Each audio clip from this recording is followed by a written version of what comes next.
Good morning friends. आज है 12 अप्रैल और हम लोग देखने वाले हैं कुछ vocabularies from the Hindu editorial. और आज का एडिटोरियल है 3 pronged रेस, यानी कि 3 आयामी रेस या 3 लोगों की रेस, आप ऐसे भी बोल सकते हो। 3 का मतलब 3 होता है। प्रोंग का मतलब होता है जहाँ पर कोई चीज़ प्रोजेक्टेड हो, यानी कोई चीज़ निकली हुई हो तिकोने रूप में। ठीक है, कुछ ऐसे। तो आपने त्रिशूल देखा होगा शंकर भगवान का, तो कुछ ऐसे होता है ना। तो यानी कि ये प्रोंग्ड है। क्या है? प्रोंग्ड, यानी कि कोने निकले हुए, कांटे निकले हुए, ये कांटे हैं ना, उसको प्रोंग्ड का मतलब समझ में आ गया। रेस का मतलब रेस होता ही है, दौड़, आपको पता ही है। लेकिन इसके रेस का मतलब रेस होता ही है, यानी कि 3 आयामी रेस या 3 लोगों की रेस, इसको हम क्या बोल सकते हैं? 3 लोगों की रेस, 3 लोगों की रेस या दौड़, जिसको हम बोल सकते हैं। किन किन की दौड़ है? एक तो तेलंगाना की बात हो रही है, एक तो BRS पार्टी है, एक कांग्रेस है और एक जो है BJP है। ये 3 मेजर पार्टी हैं जिनके बीच में रेस लगी हुई है, भाई कौन जीतेगा, किसका वोट बैंक ज़्यादा है। और जो ज़्यादा लुभा लेगा, जाहिर सी बात है उधर वोट बैंक का ज़्यादा दबदबा हो जाएगा या फिर ज़्यादा वोट हो जाएंगे और वही पार्टी जीत जाएगी। क्लियर है? आगे इसमें बोला गया है एज द BSR स्लिप, जैसा कि BRS है। BRS पार्टी जो है थोड़ी सी स्लिप होती हुई नज़र आ रही है, पीछे हटती हुई नज़र आ रही है। कांग्रेस स्टे अहेड, और कांग्रेस अभी भी क्या है? आगे है। कहाँ की बात हो रही है? तेलंगाना की बात हो रही है। ठीक है, तो टाइटल सब टाइटल दोनों ही समझ में आ गया। इससे हमें ये पता चला कि ये पॉलिटिकल बेस्ड पूरा एडिटोरियल है, यानी कि जहाँ तेलंगाना के अंदर जो अभी इलेक्शन होने हैं, ठीक है, 7th फेज में, तो उसके ऊपर लिखा हुआ पूरा एडिटोरियल है। क्लियर है? तो ये बात समझ में आ गई। लेकिन यहाँ पे हमारे एग्जाम के पॉइंट ऑफ व्यू से बुकैब की बात करूँ, जैसे कि बेहमत है, बेन है, फ्रेंटिक है, ये काफ़ी इंपॉर्टेंट है, तो वो मैंने इधर लिख दिए ताकि आप अच्छे से पढ़ाई कर सकें। ठीक है, और अपनी जो आपकी स्टडी है उसमें 4 चांद लगा सकें।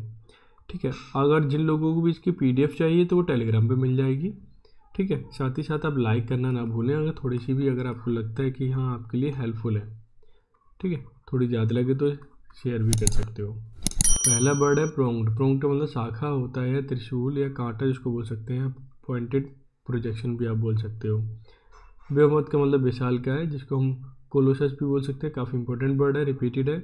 जाइंट भी बोल सकते हो या हैवी वेट भी बोल सकते हो। तो ये नॉर्मल हो गया, जाइंट और कोलोसस ये काफ़ी बड़े हैं, आपको पता होना चाहिए। और रिपीटेड वर्ड है, ये भी मैं आपको बता दूँ ये। ठीक है ना। दूसरा है थर्ड शब्द, आपका जो वर्ब है या फिर वर्ड है वो है बेन। और बेन का मतलब होता है कमी, घटाव, कम होना। इसका सिनोनिम हो जाएगा एब या ग्रो स्मॉलर, यानी कि धीरे धीरे छोटा होना। क्लियर? फ्रेंटिक का मतलब होता है दीवाना या दीवानापन बोल सकते हो। ठीक है, पागल, फ्रेंटिक या डिलीरियस, ये दोनों ही वर्ड बेहद इंपॉर्टेंट है, मैं आपको ये बता दूँ। ठीक है, तो आप अच्छे से इन्हें प्रिपेयर कर लो, तैयार कर लो, कहीं ना कहीं एग्जाम में पूछ लिए जाते हैं। तबीयत आज भी ख़राब है, तो आपको लग रहा होगा मेरी आवाज़ चेंज हो चुकी है और हाई फीवर, लेकिन कंट्रोल में है, लेकिन जैसे जैसे मैनेज हो पा रहा है। मॉडल कोड ऑफ कंडक्ट, यहाँ ध्यान रखना है। मॉडल कोड ऑफ कंडक्ट या मॉडल कोड ऑफ कंडक्ट बात एक ही है। इसका मतलब आचरण संहिता, कोड ऑफ बिहेवियर, यानी कि आपका बिहेवियर कैसा है, आप आचरण में रहिए, लिमिट में रहिए, दायरे में रहिए। जैसे ही इलेक्शन होने वाले होते हैं तो इलेक्शन कमीशन ऑफ इंडिया जो होता है कि मॉडल कोड ऑफ कंडक्ट वो लगा देता है। ठीक है, वो चीज़ उसको बोलते हैं, यानी कि आचरण संहिता। आप ध्यान रखना इस चीज़ को। राइट ऑफ का मतलब नष्ट करना, खारिज करना। Reduce the estimated value of something, किसी की जो एस्टिमेटेड वैल्यू है, अनुमानित जो वैल्यू है, उसको क्या करना? रिड्यूस करना। तो ये थी आज के 6 वर्ड। और 6 वर्ड में से अगर आपको, मैं मान के चल रहा हूँ, अगर आपको 5 मालूम है, डेली बेसिस पे न्यूज़पेपर पढ़ते हो, तो डेफिनेटली आपकी स्टडी बहुत अच्छी चल रही है और ऐसे ही करते रहिए। ठीक है, अगर नहीं मालूम 5 तो भाई आपको मेहनत करने की ज़रूरत है, मैं स्पष्ट बोल रहा हूँ। और आपको पता ही है फॉर्म भरे जा रहे हैं CHSL के, और चूँकि कंपटीशन इतना टफ है और संख्याएं ज़्यादा हैं, ठीक है, अनएम्प्लॉयमेंट की, तो भाई तैयारी बहुत अच्छी से कीजिए, तभी सिलेक्शन होगा। नेक्स्ट है ब्यूटी ऑफ इट, क्या करना है, इस ईडियम है ये आज क्यूज का, ठीक है, और इस ईडियम का हमें मीनिंग बताना है। 4 नीचे ऑप्शन दे रखे हैं। मेकिंग थिंग वर्स, वर्स जो होता है बैड का आपका सुपरलेटिव डिग्री होता है, यानी कि बैड बर्स बर्चेन, सॉरी ये तो कंपैरेटिव होगा, ठीक है। तो बर्स कंपैरेटिव डिग्री है, बैड आपका पॉजिटिव डिग्री है, और एक होता है वर्स्ट, WORST, क्लियर है। तो आपको ध्यान रखना, मेकिंग थिंग वर्स यानी कोई चीज़ बुरी कर देना, पहले के मुकाबले ज़्यादा ख़राब हो जाना, तो वो वर्स्ट हो जाता है, ठीक है। और सबसे ज़्यादा ख़राब होना तो वो वर्स्ट होता है। तीनों फॉर्म मैंने बता दिए। तो मेकिंग समथिंग वर्स यानी ख़राब होना। कॉज फॉर डिस्प्यूट, कोई ऐसा कारण होना जिसकी वजह से क्या हो जाए, विवाद हो जाए। क्वाइट ऑर्डिनरी यानी शांत रहना।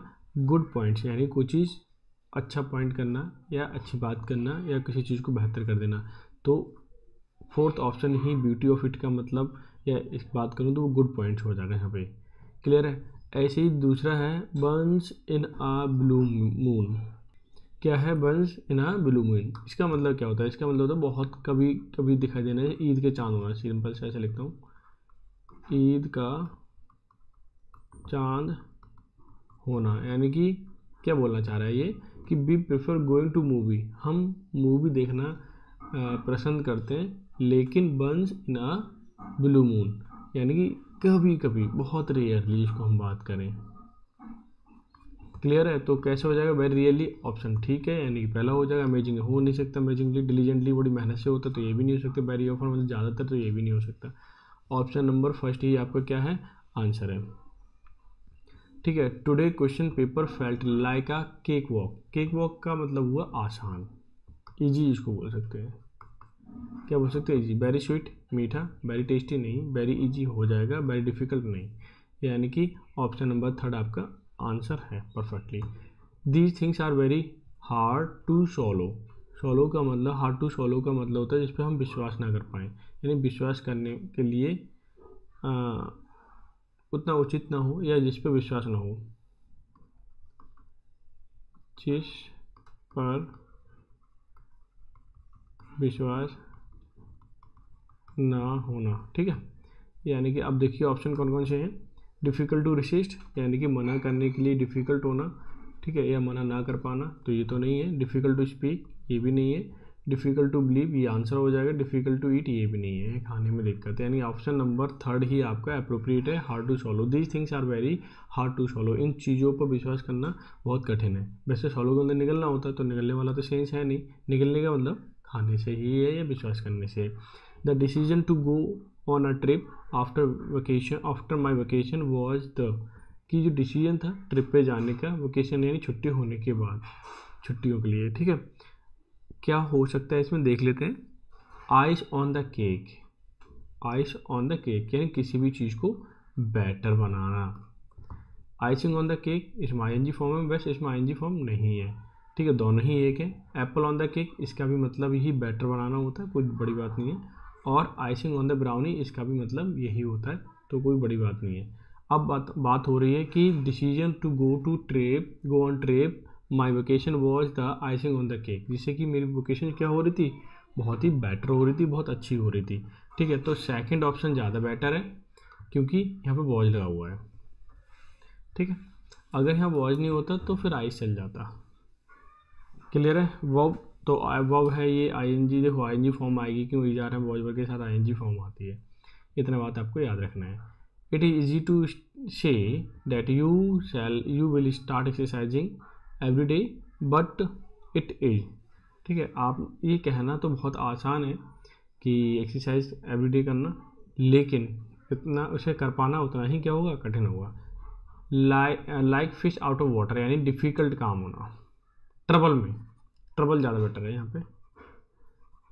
क्यों, क्योंकि जब फिश बाहर होती है तो उसे परेशानी होती है, क्लियर, सर्वाइव करने में, सांस नहीं आ पाती उसे। ईजियर सेड देन डन, बहुत आसानी से कहा जा सकता है बट कर नहीं सकते, एक्ट नहीं कर सकते, तो ये ज़्यादा अप्रोप्रिएट है इसमें भरने के लिए।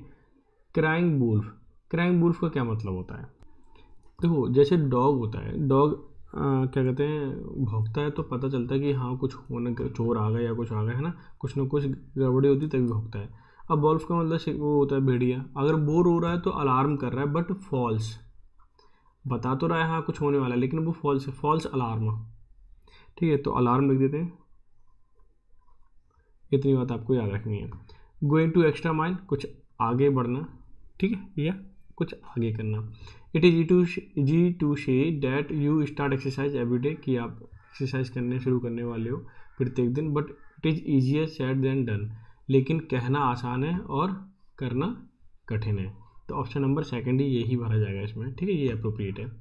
आगे देख लीजिए, Samira has been in since he got selected for high paid job at a multinational company.